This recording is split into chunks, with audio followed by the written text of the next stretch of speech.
절만 우리 교독하도록 하겠습니다. 하나님, 나를 구원해 주십시오. 목까지 물이 찼습니다.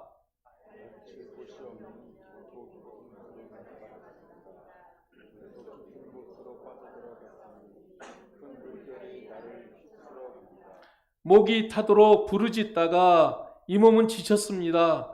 눈이 빠지도록 나는 나의 하나님을 기다렸습니다.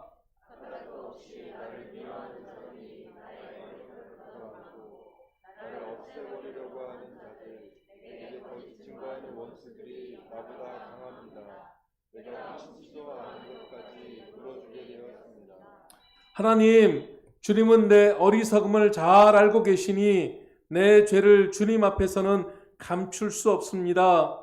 만내 주 하나님, 주님을 기다리는 사람들이 나 때문에 수치를 당하는 일이 없도록 하여 주십시오.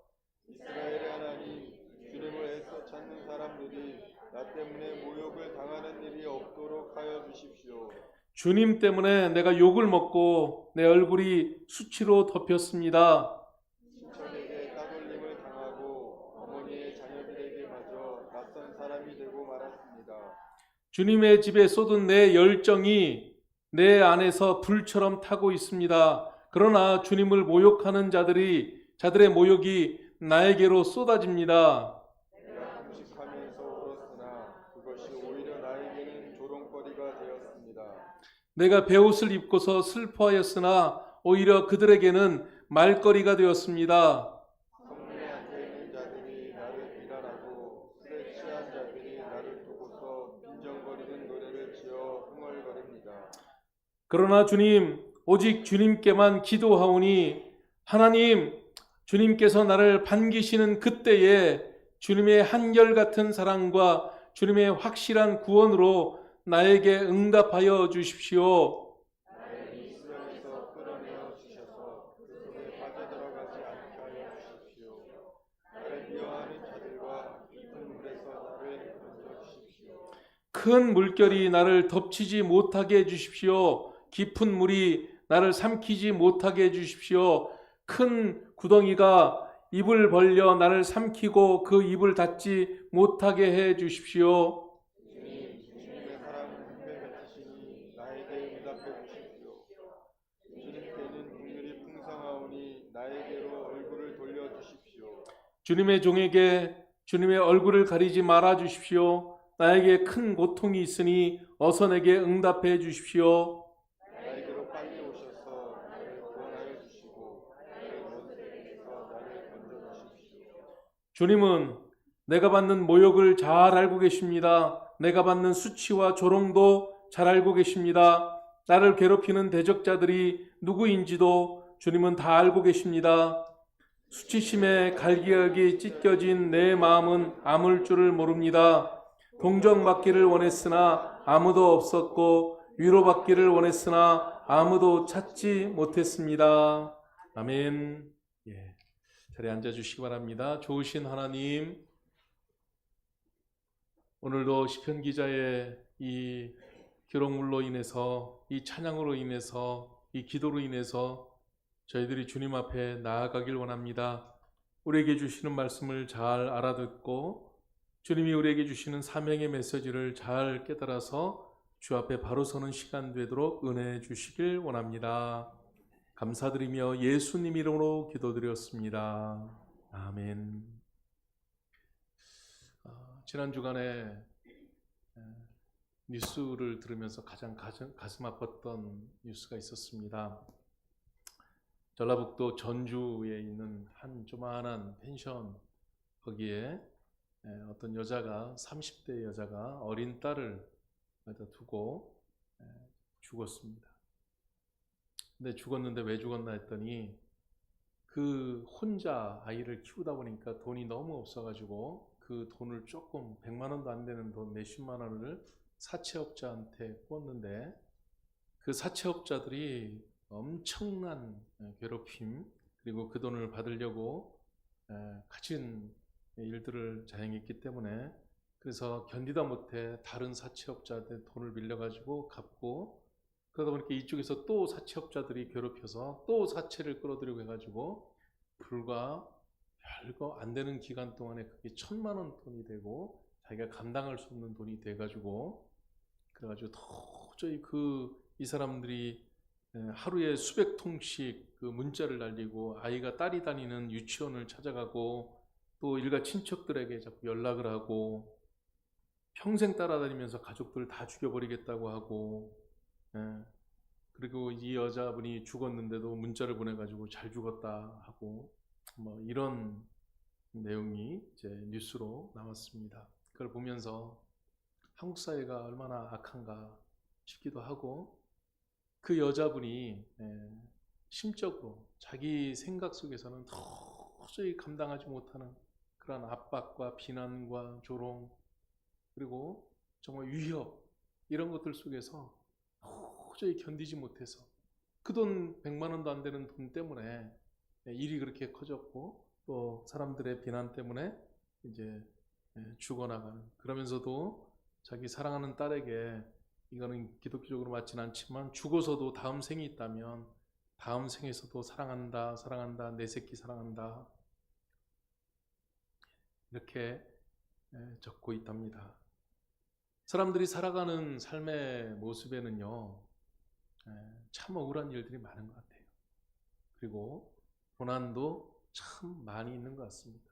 그런데 그 고난이라는 것이 도대체 왜 오는 것인가? 여기 계신 분들은 예수님을 구세주와 주님으로 다 영접하시고 믿는 분들이 여기에 모이셨습니다. 사실 그것이 이유가 아니면 그게 바탕이 아니면 여기 앉아 있을 이유가 없고요. 여기 앉아 있으면서도 화가 날 것입니다. 그런데 우리가 믿는 성경, 그래서 그렇게 구세주와 주님으로 믿는 예수님을 믿는 사람들은 성경을 믿는데 이 성경에는 예수님 이야기만 나옵니다. 예수님 이야기가 나오는데 그런데 우리가 구약 성경은 오실 예수님에 대해서 이야기하고 있고요. 신약 성경은 오신 예수님에 대해서 이야기하고 있는데 신약 성경을 특별히 우리는 더 믿는 사람들이 침례교인들입니다. 침례교인들이 신약 성경을 우리 인생의 지표, 성경 그대로를 믿는 사람들이 우리 믿음의 사람들, 침례교인들인데요. 우리 신약 성경에서 가장 많은 사람들이, 저자들이 구약 성경을 인용하고 있는데 인용하고 있는 구약 성경 중에서 어디를 인용하고 있냐면 시편 22편하고 시편 오늘 69편입니다.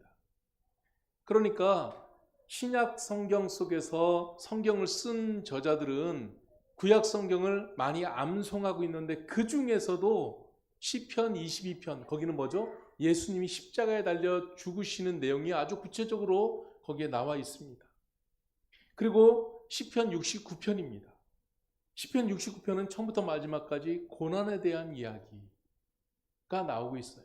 그렇게 본다면 우리 예수 믿는 사람들, 믿음의 사람들에게 있어서는 고난은 늘 따라다니는 주제고 하나님께서는 고난이라는 것을 통해서 우리에게 뭔가를 말씀해 주고 있고 고난 없는 우리의 삶은 없다라고 볼 수도 있다는 것입니다.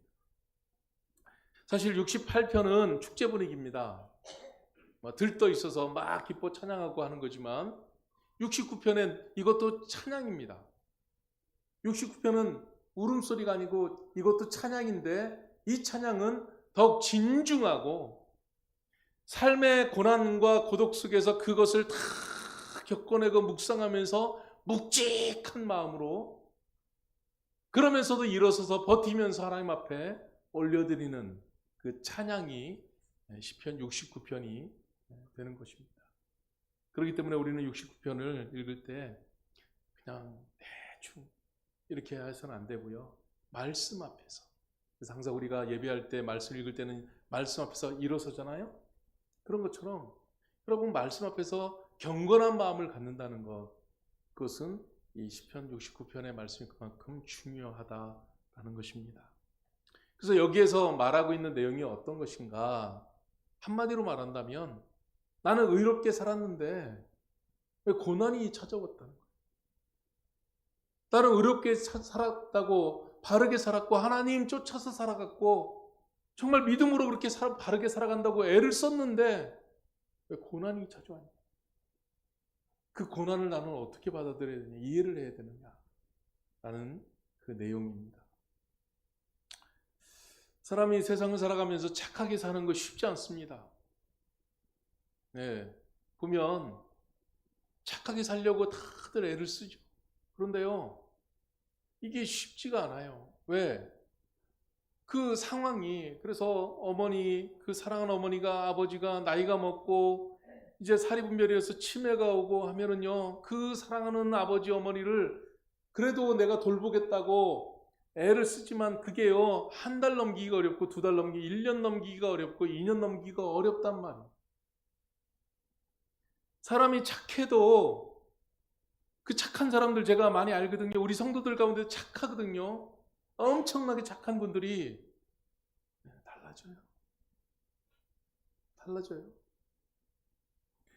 그런데 그리스도인답게 살아간다는 건 더욱더 어렵다는 겁니다. 하나님을 믿는 사람으로서 이 세상 속에서 살아간다는 것은 그 기본적인 것만 해도 되는데 거기에다가 더 큰 짐을 얹어놓은 것처럼 그리스도인으로 세상의 기준에 맞추고 세상의 기준보다 더 엄격한 예수 믿는 삶으로 살아간다는 건 더더욱 어렵다라고 생각을 합니다. 왜? 예수님은 원수를 사랑하라고 하셨어요. 여러분 지금도 알지만 중동 지역에 있는 수많은 이란, 이라크, 이스라엘, 그리고 레바논, 그 밑에 있는 다들 그 튀르키예 이 지역까지 다 중동 지역에 있는 사람들의 그 기준이 뭐냐면은요, 눈에는 눈, 이에는 이예요. 네가 내 눈깔 하나 뺐으면 나는 네 눈깔 뺀다. 이게 그대로예요. 그래서 그들의 원칙입니다. 그걸 안 하면 그들은 자기 삶이 비열해지는 거예요. 그러니까 이란이 폭격을 하면 반드시 이스라엘이 폭격을 해야 되고요. 이스라엘이 또 폭격을 하면 아무리 힘이 들어도 이란도 또 폭격을 해야 되는 거예요. 그게 자기들의 원칙이에요. 눈에는 눈, 이에는 이. 그런데 그런 사람들에게 주님께서 말씀하시기를 뭐라고 했냐면 원수를 사랑하라 하셨고, 오른뺨을 딱 때리면 오른뺨을 한 대 맞았으니까 다 가서 또 오른뺨을 한 대 치든지 더 해서 왼뺨까지 치는 게 맞는 거죠. 그 사람들의 원칙으로 친다면. 근데 우리 주님께서는 오른뺨을 맞고 가만히 있으라고 했어요. 오리를 가자. 아니 나 지금 걸어가기도 힘든 사막길, 광야길인데 그 오리를 가자고 하는 사람 무슨 소리야? 그러면 내가 오리를 가주면 너도 나하고 같이 오리를 와줄 거야? 아니 오리를 같이 가줬으면 내가 다시 돌아와야 되잖아요. 맞지가 않는 거죠. 그런데 우리 주님께서는 오리를 같이 가자고 하는 사람에게는 심리를 같이 가줘라. 이게 쉬운 일인가요? 여러분 그렇게 하십니까? 여러분 속옷을 달라고 하는 사람에게 겉옷까지도 주라고 그랬어요.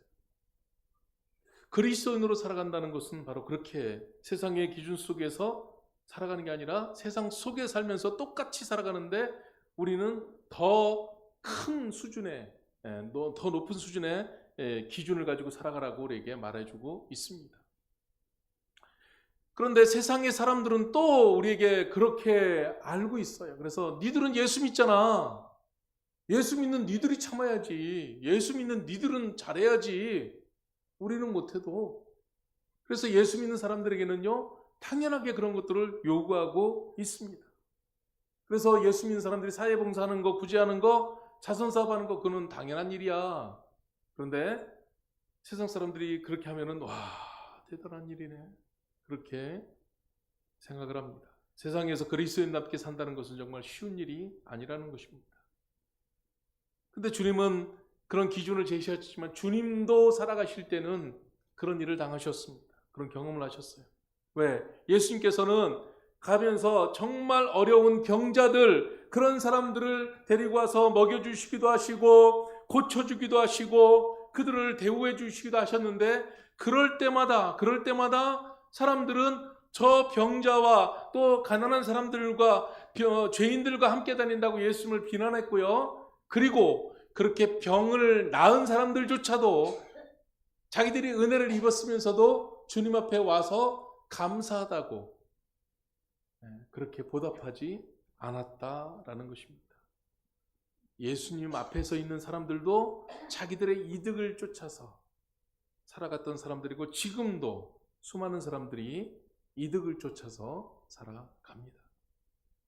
예수 믿는 것도 많은 사람들이 뭔가 얻으니까 살아가고 있는 사람들이 많습니다. 그런 사람들에게 예수님께서 제자들에게 말씀하셨어요. 요한복음 15장 18절에 세상이 너희를 미워하거든 세상이 너희보다 먼저 나를 미워하였다는 것을 잊지 말아라. 너희가 세상에 속하여 있다면 세상이 너희를 자기 것으로 여겨 사랑할 것이다. 그러나 너희는 세상에 속하지 않았고 오히려 내가 너희를 세상에서 가려 뽑아냈으니 세상이 너희를 미워하는 것이다. 그러니까 세상이 예수 믿는 사람들을 미워하는 것은 당연한 것이다. 왜? 세상 속에서 예수님이 우리를 뽑아내서 살게 하셨기 때문에 예수님이 세상으로부터 미움을 받은 것처럼 예수 믿는 우리도 세상으로부터 미움받는 것이 당연한 것이다. 그렇게 말씀을 해 주셨습니다. 여러분, 우리가 세상을 미워하며 살아갈 수는 없습니다. 그렇지만 세상이 우리를 미워해도 그것을 향해서 우리는 대적하지 말라고 우리 주님 말씀하시는 것입니다. 우리가 무슨 잘못을 해서 그런 게 아니라 우리는 세상을 사랑하려고 하는데도 불구하고 세상은 우리를 미워하고 있다라는 것입니다. 그런데 더더군다나 우리가 바른 믿음의 삶을 살지 못해서 우리가 믿음으로 온전하게 살지 못하기 때문에 세상으로부터 손가락질 받고 비난을 받는다면 그것은 더더군다나 그렇다라는 것입니다. 오늘 본문 말씀의 69편 1절 말씀이니까 하나님 나를 구원해 주십시오. 밑도 끝도 없이 무슨 상황이기 때문에 뭐 때문에 이렇게 외치고 있다라는 게 없이 맨 먼저 하나님 나를 구원해 주십시오. 이 말씀은 이렇게 교양 있게 하는 게 아니라요. 하나님 나를 구원해 주십시오. 이렇게 외치는 겁니다. 그만큼 절박한 거예요. 목까지 물이 찼습니다. 이제 당장 죽게 되었다는 거예요. 발붙일 곳이 없고 깊고 깊은 수렁에 빠졌습니다. 물속 깊은 곳으로 빠져들어갔으니 큰 물결이 나를 휩쓸어 갑니다. 제가 우리 춘천 지역을 이렇게 봤는데 여기가 해발 고도 몇 미터인지 아세요? 우리 춘천이 여기가 고도가 몇 미터인지 아세요? 100 몇 미터입니다. 그렇게 아주 높은 데가 아니에요. 월악산 이런 데는 한 600m, 500m 막 이렇게 되고 배추고도 이렇게 되면 800m, 900m 이렇게 되잖아요. 춘천은 그렇게 높은 고도는 아닌데 요즘 기후 변화가 있어서 이 바다에 물이 차도 춘천은 물이 찰 염려가 없죠. 우리는 높은 데에 사니까. 근데 바닷가에 사는 사람들은요, 이게 엄청 힘듭니다, 지금. 그래가지고, 이제 지금 물에 아예 잠겨버린 나라도 있고요. 그리고 예전에 마산 이런 쪽에서는 이제 건물을 지을 때 지하를 이렇게 파서 지어놨는데, 어느 날 바닷물이 역류해가지고요, 그 물들이 지하를 다 메꿔버린 거예요. 그럴 일이 있을 거라고 상상도 못하고 살아왔던 거죠. 그런데 그런 일들이 지금 벌어지고 있습니다. 그런 일을 당했을 때 사람들의 심정이 어떻겠습니까? 근데 다윗이 지금 제일 먼저 하나님 앞에 구원해달라고 외치고 있는 것입니다. 왜 그러냐면 사실은 전체 내용을 본다면 고난이 찾아왔기 때문에 그렇다는 것입니다. 고난 때문에. 그래서 고난을 당하게 되면은 좀 1절부터 이렇게 12절까지 쭉 나오는데요. 생각을 해봐야 되는 것이 있습니다. 뭐냐면 우리가 당하는 고난의 이유가 무엇인가? 내가 왜 고난을 당하고 있는가라는 것을 생각을 해봐야 하는 것입니다. 욥과 친구들은 고난을 왜 당하는가? 죄 때문이다라고 욥기서를 보면은 쭉 기록하고 있어요. 사람들은 대부분 그렇게 생각을 합니다. 저 사람들이 고난 당하는 건 죄 때문이다. 그래서 우리는 그런 생각을 가지고 있기 때문에 이렇게 몸이 아파진 사람들이라든지 아니면 사업을 하다 실패를 했다든지 아니면 어떤 일을 했는데 그 일이 안 됐다든지 고난당하는 사람들, 그런 사람들을 생각할 때 뭔가 죄가 있어서 그렇겠지, 이렇게 쉽게 생각들을 합니다. 그게 이제 그 욥기서에 그런 것들이 나오죠. 그런데 욥은 계속해서 말하는 게, 나 죄가 없어. 나 아무리 생각해봐도 나 죄진 게 없어.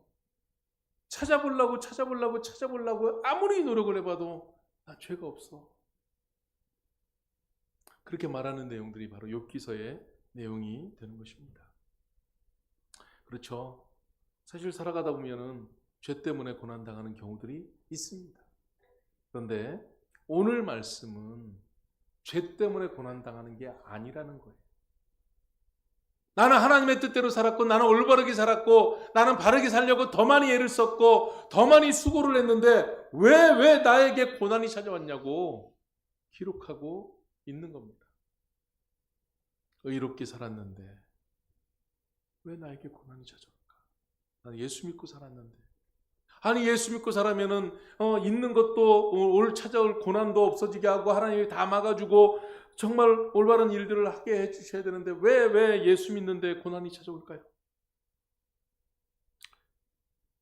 그래서 성경 많은 곳에는요, 예수님께서도 그렇게 말씀하셨고 베드로도 선을 행함으로 고난받는 것이 하나님의 뜻이다 라고도 말을 했고요, 교회는 주를 위해서 고난받는 것이 당연한 것이다 라고도 말을 했습니다.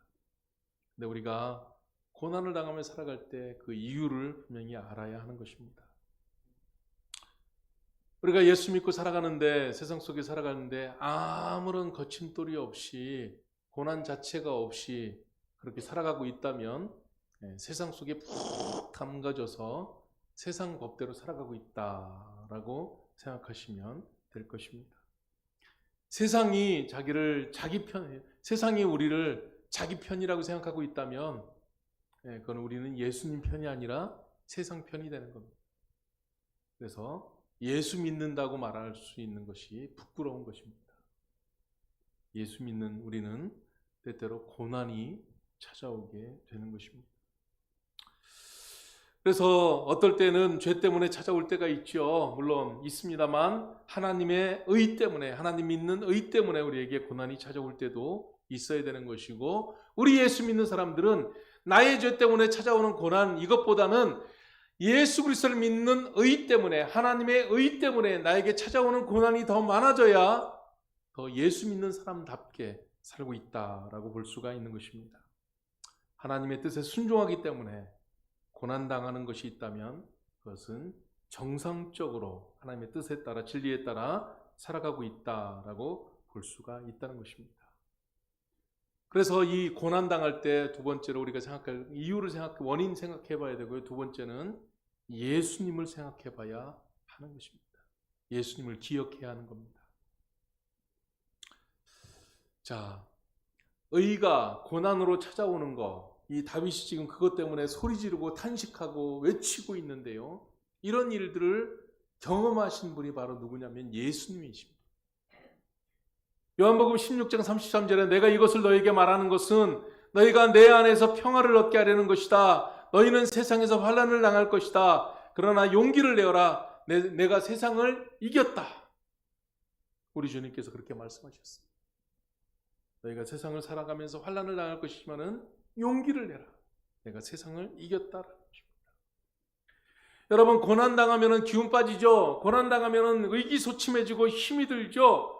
말씀에 순종하면서 살아가는데, 열심히 믿음으로 살아가는데, 그렇게 하는 것만도 이렇게 버거운데, 그런데 거기에 고난까지 임하게 되면은 더더욱 어려울 수 있습니다. 그런데 그럴 때마다 우리 주님을 기억해야 됩니다. 주님 말씀하신 게 뭐냐면 용기를 내라, 힘을 내라. 그게 마땅한 것이고 내가 세상을 이긴 것처럼 너도 승리하게 될 것이다. 여러분, 가정에서 남편으로서 아내를 더 사랑하기 위해서 노력을 하고, 아내도 남편을 더 존경하기 위해서 노력을 하는데 그렇게 애를 쓰는데 상대방은 전혀 그걸 알아주지 않고, 상대방은 전혀 달라지지도 않고 오히려 그것을 이용하는 것 같고, 뭐 그럴 때가 있죠. 그럴 때 어떻게 됩니까? 에이, 그만해. 그게 아니라 예수님을 기억하면서 주님이 인내하라고 하셨기 때문에 계속 해야 됩니다. 아이를 키울 때마다 여러분 성경 말씀에 자녀를 노엽게 하지 말라 주의 교훈으로 양육하고, 그래서 그 말씀 그대로 최선을 다해서 했는데 아이들이 그렇게 바로 순종하며 착하고 바르게 자라주면 좋겠는데 그렇지 않은 아이들도 있습니다. 정말 그 부모님은 와서 기도하며 그 자녀를 위해서 애쓰며 하는데 그 아이는 나가서 오토바이나 막 사고나 타고, 세상에 널린 오토바이는 다 지 것인 양 아무거나 갖다가 막 다 타고 다니고 사고 저지르고 경찰서 가고, 그렇게 속이 터지는 부모님들이 있어요. 어떻게 해야 될까요? 이제는 내 자식 아니라고 포기하고 호적에서 파고 그렇게 살아가야 될까요? 그게 아니라 참고 인내하면서 계속해서 기도하면서 그 자식을 품어주라고. 그 자식이 변화될 수 있는 것은 유일하게 하나님 사랑과 부모 사랑밖에 없다는 거예요. 직장에서도 마찬가지입니다. 힘들고 귀찮은 일까지 내가 다 하면서 나 그리스도인이기 때문에 내가 안 해도 되지만 그 일도 하면서 애쓰면서 정직하고 바르게 애쓰면서 하려고 했는데 정직하고 바르게 했다고 직장에서 왕따 당하고 사람들로부터 비난받고, 야 사람이 살아가려면 다 그렇게 해야지 그렇게 해서 되냐? 너만 잘났냐? 이런 소리나 듣고, 그럴 때 우리가 어떻게 됩니까? 주님을 기억하고 주님이 그렇게 사셨던 것처럼 우리도 바로 살려고, 그래서 인내하면서 열매가 거둘 때까지 그렇게 살아가야 하는 것입니다. 그래서 히브리서에 그렇게 말을 했습니다. 12장 1절에 그러므로 구름대와 같이 수많은 증인이 우리를 둘러싸고 있으니 우리도 갖가지 무거운 짐과 얽매는 죄를 벗어버리고 우리 앞에 놓인 다름질을 참으며 달려갑니다 그랬어요. 그러니까 그렇게 외롭고 힘들게 나만 고난당하면서 열심히 사는 것 같은데 그게 아니고 수많은 믿음의 선진들이 다 지켜보고 있다는 거예요. 하나님이 다 지켜보고 있다는 거예요. 그래 너 믿음으로 살려고 애쓰고 있구나. 그래 너 정말 수고가 많구나. 그래 잘한다. 열심히 달려가. 그렇게 하는 거예요. 믿음의 창시자요 완성자이신 예수님을 바라봅시다. 그는 자기 앞에 놓여있는 기쁨을 내다보면서 부끄러움을 마음에 두지 않으시고 십자가를 참으셨습니다. 그리하여 그는 하나님의 보좌 오른쪽에 앉으셨습니다. 예수님이 그렇게 했잖아. 너 예수님 따른다며. 예수님 믿는다며. 3절에 자기에 대한 죄인들의 이러한 반항을 참아내신 분을 생각하십시오. 그리하면 여러분은 낙심하여 지치는 일이 없을 것입니다. 가장 지치는 게 사람 때문이거든요. 믿었던 사람들 때문에. 선교사들이 가장 힘들 때가 언제냐면 자기 마음 다 쏟아주고 애쓰고 했던, 그래서 길렀던 양육했던 그 사람으로부터 배신당할 때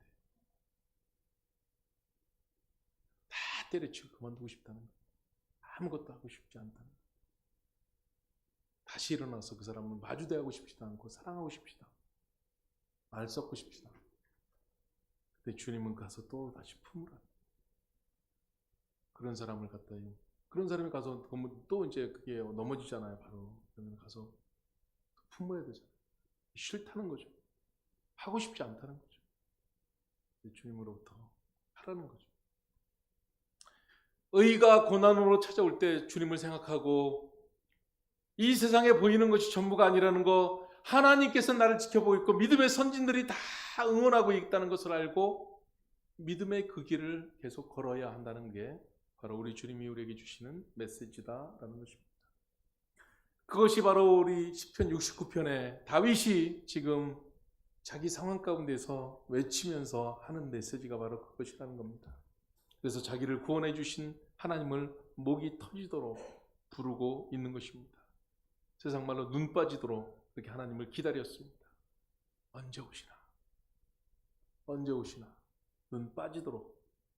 하나님 좀 어떻게 해주십시오. 하나님 지금 너무 힘들어요.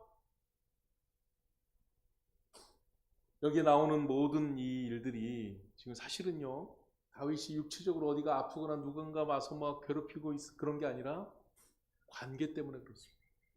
관계 때문에 아파가지고, 그래서 관계 때문에 이 정신적인 고통이 너무 심하다는 거예요. 학자들이 이 69편이 언제 지어졌느냐? 아들 압살롬이 반란을 일으켰을 때, 막내 아들, 첫째 아들 아도니아가 반란을 일으켰을 때 그때 적었을 것이다 하는데요. 여러분 생각해 보십시오. 아들이 반란을 일으켰을 때, 그것도 아버지 빨리 죽으라고, 내가 왕이고 아버지는 왕이 아니라고 할 때, 아버지 인생을 부정하고 아버지 같은 사람 내가 인정하지 못하겠어요, 이거잖아요. 그럴 때 가장 고통스럽고 아팠다라는 것입니다. 우리가 살아가다 보면은요, 사실은요, 어떤 이런 상처 때문에 아픈 게 아니라 그 상처가 나게 된 원인이 뭔가 때문에 더 우리 마음이 아플 때가 많아요.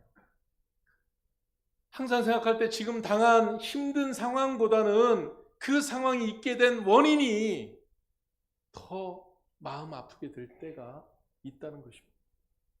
그래서 다윗은 지금 까닭없이 자기를 미워하는 사람들, 부당하게 다윗을 괴롭히고 있는 사람들, 와서 괴롭히고 있는데 막 소리 지르고 있는데 그게 지금 뭐 때문인지 이유도 뭐 알지 못하면서 남들이 비난하니까 와서 비난하고 있는 사람들이 있다는 거예요. 예수님도 그렇게 비난을 당했어요. 만약에 비방 때문이었다면 다윗은 여기서 고백합니다. 내가 하나님을 향해서 열심 낸 것밖에 없는데 그것 가지고 사람들이 비난하게 하고 있다는 거예요. 그게 아니면은 사람들에게 비방을 받을 이유도 없는데, 비방을 받지 않으면 지금 다윗은 고통스러울 이유도 없는데, 지금 다윗은 하나님을 향해서 열심히 낸 것 때문에 지금 고난을 당하고 있다라고 말하고 있습니다.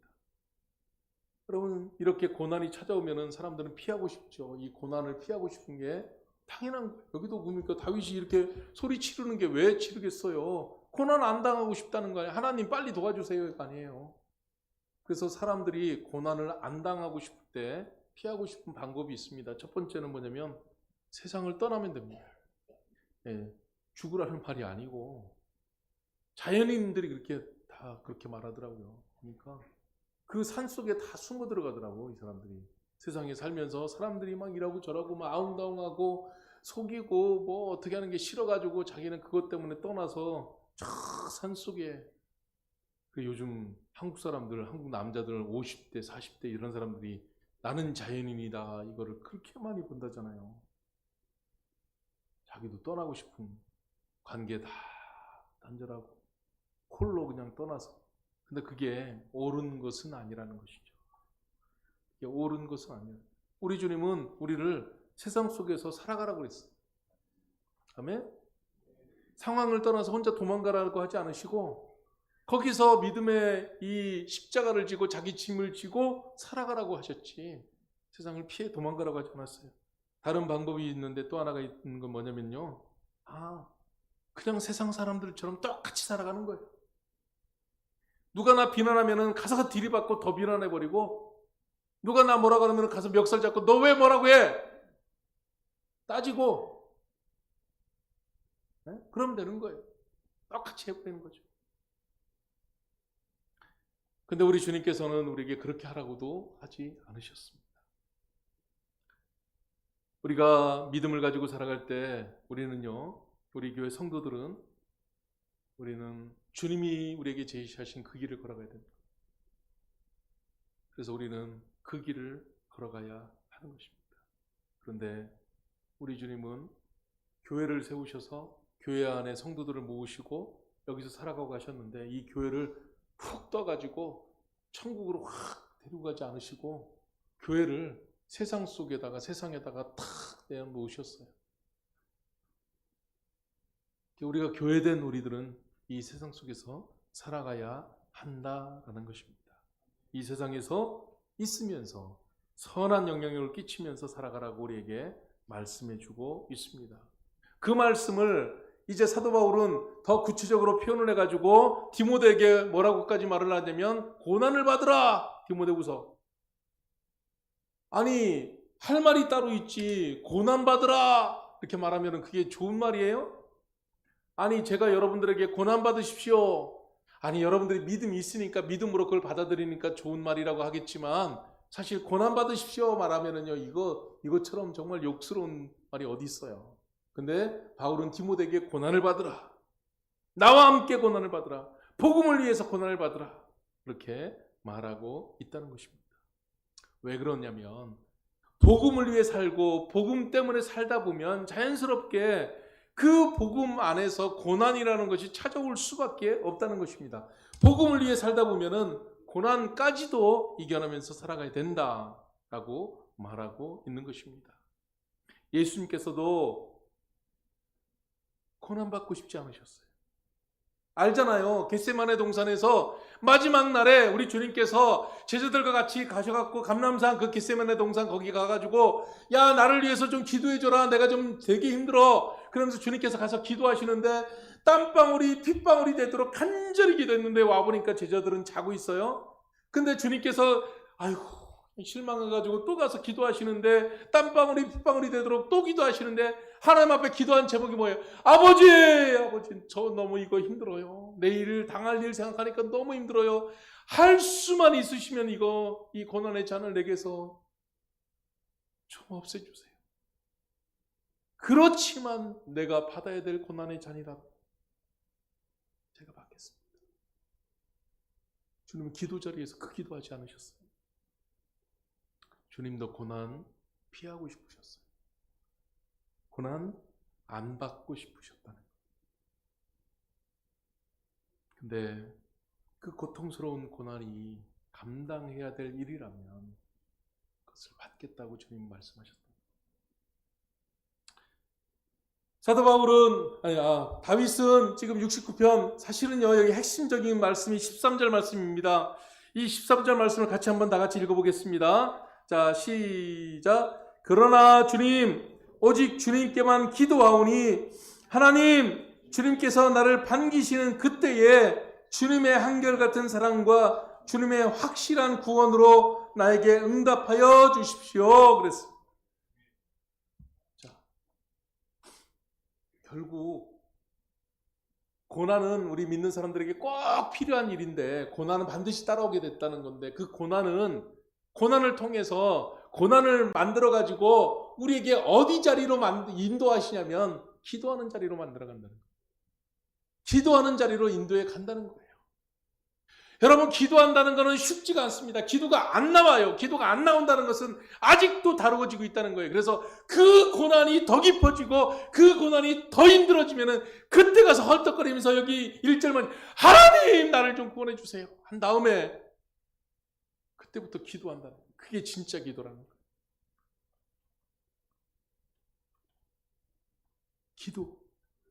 기도가 액세서리입니까?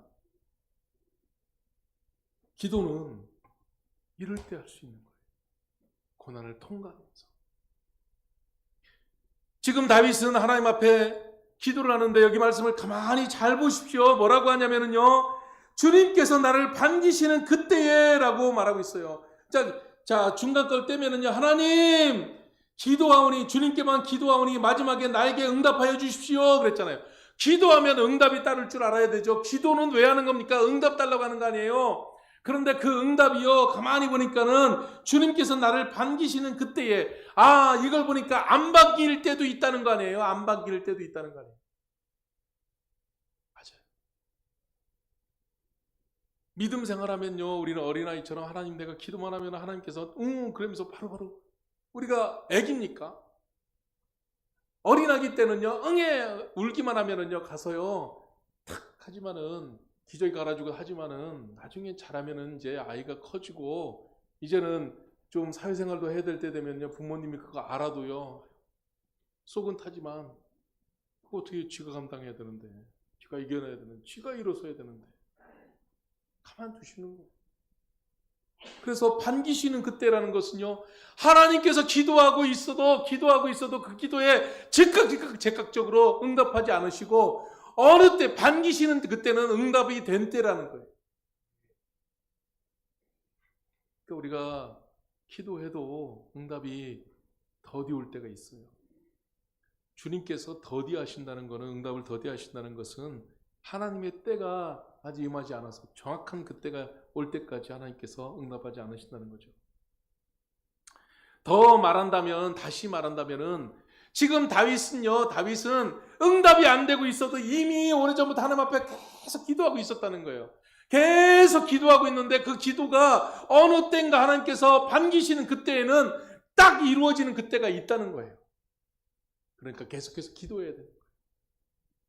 그 기도가 간절한 기도, 정말 진정한 기도가 되어야 한다라는 것입니다.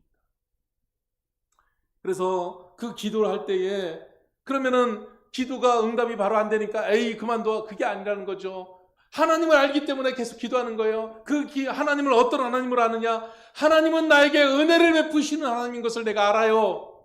하나님은 인자하신 하나님이라는 것을 우리가 알아요. 하나님은 우리를 정말 사랑하신다는 걸 알아요. 그렇기 때문에 기도하는 거예요. 그때에 응답하여 주실 것을 알기 때문에 내가 지금 고난을 당하고 있어도 그 하나님이 나를 사랑하시기 때문에, 그래서 지금 당장은 의를 행하는 데 있어서 고난이 찾아와도 그것 때문에 우울증에 빠져서 힘겹고 어려움에 있는 게 아니라 이겨나가는 거죠. 여러분, 그 중간 과정이 정말 힘들어요. 고난당하면요, 항상 사람들 원인을 찾거든요. 원인을 나에게서 안 찾고, 여기 사도 바울은 다윗은 자기에서 찾다가 그게 아니고, 이제 욥도 그랬죠. 근데 사람들은요, 남에게서, 주변에서 탓하면서 찾을 때가 많습니다. 네? 그래서 라헬이 그랬잖아요. 라헬이 아기가 없었잖아요. 아이가 없으니까 확 꿀따구가 나가지고 다 야곱한테 그럽니다. 막 따지는 거죠. 나에게 자식을 좀, 아들을 좀 낳게 하라고. 그렇지 않으면 내가 죽어버리겠다고. 라헬이 계속 그랬잖아요.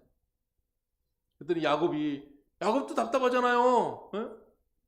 라헬에게 당신이 임신하지 못하는 거를 왜 나한테 말해? 하나님께서 지금 자식을 안 주시는 거지. 내가 하나님이야?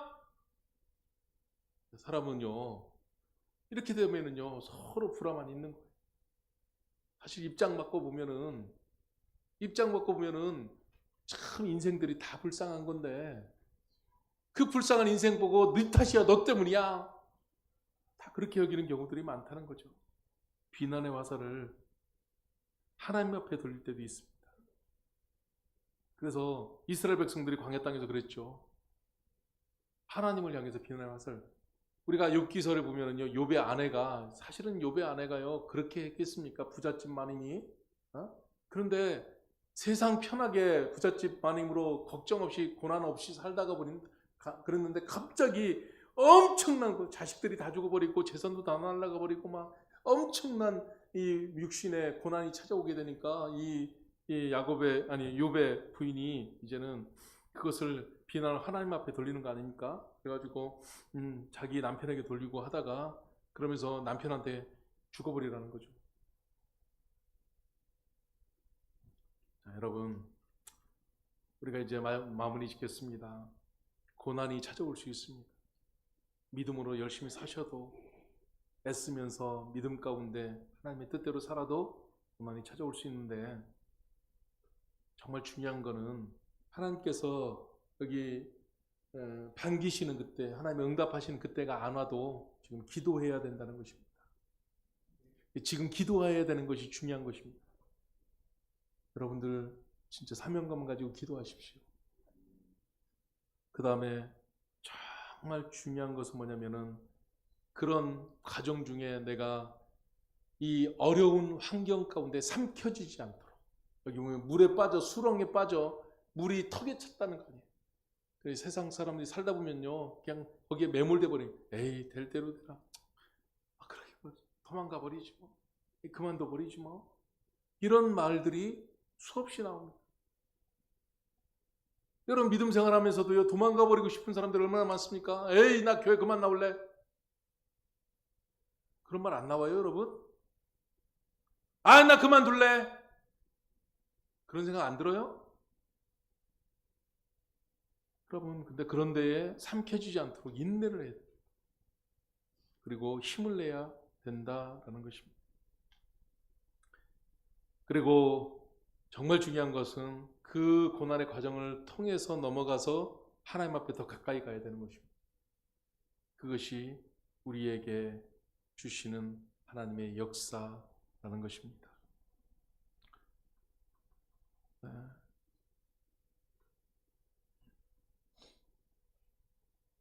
말씀 마치겠습니다. 여러분, 겟세마네 동산에서 기도하시던 우리 주님을 한번 생각해 보시기 바랍니다. 그리고 우리 주님께서 그 같은 인내의 과정을 지나면서 기도의 자리에서 애쓰셨던 거죠. 여러분도 기도하다 지치지 마시고 계속해서 기도하시기 바랍니다. 이렇게 기도하겠습니다. 오늘 말씀 생각하면서